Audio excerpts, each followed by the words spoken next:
تو کراچی میں آپ کے سلاخوں کے پیچھے ہیں.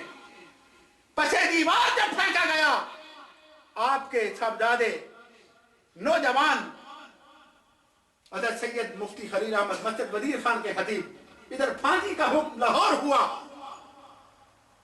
جب شاہ صاحب کو میرے دادا استاد حضرت صاحبزادہ پیر سید ابو الحسنات شاہ صاحب رحمۃ اللہ علیہ کو کسی نے کہا بابا جی آپ جہاں کراچی کہہ دیں بیٹے کو وہاں سزائے موت کا حکم ہو گیا.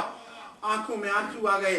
فرمایا اللہ کی قسم میں قیامت کے دن نانا کی بارگاہ میں سرخرو ہو جاؤں گا اگر بیٹا قربان ہو جائے. نعرہ تکبیر، نعرہ رسالت، نعرہ حیدری.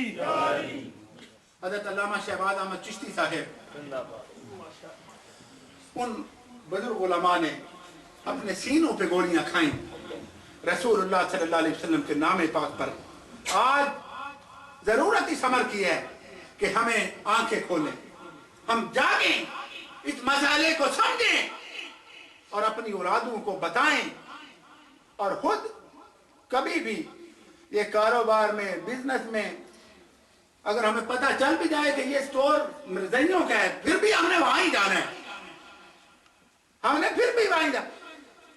علامہ اقبال نے کہا تھا کہ اگر یہودیت کی بگڑی ہوئی شکل دیکھنا چاہتے ہو تو انہیں دیکھو, اور پیر محمد کرم شاہ بیروی رحمت اللہ علیہ آپ نے فرمایا تھا کہ یہ خارج زدہ کتے سے بھی زیادہ خطرناک ہے جو لوگوں کے ایمانوں کو اس طرح بسم کر دیتے ہیں, جلا دیتے ہیں, اس قدر ختم کر دیتے ہیں.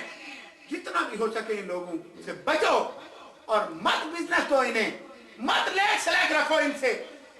وَنَخْلَعُ وَنَتْرُكُ مَنْ يَفْجُرُكُ, جو رسول اللہ کی نبوت کا باغی ہو تو اسے سینے سے لگائے, تیری غیرت کیسے گوارا کرتی ہے. آج گرین کارڈ لینے کے لیے مرزائیت کے فارم فل اپ کر رہے ہو, حیا نہیں ہمیں, نہ خوف خدا, نہ شرم نبی, یہ بھی نہیں وہ بھی نہیں, پتہ ہی نہیں, موت ہی نہیں. آج گرین کارڈ مل جائے تو مرنا نہیں ہے.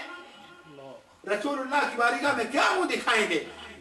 آؤ آج کی محفل پاک میں عہد کریں کہ رسول اللہ کے غلام بن کے جئیں گے, حضور کے وفادار بن کے جئیں گے, اور آقا کریم صلی اللہ علیہ وسلم کی غلامی میں زندگی بسر ہو, غربت کی بھی ہو پھر بھی سرخرو ہو, پھر بھی کامیاب ہو. ہماری خوش نصیبی ہے کہ علماء کرام کی پوری جماعت یہاں تشریف فرمایا. میں حضرت علامہ قاری سیف النبی قادری صاحب سے گزارش کروں گا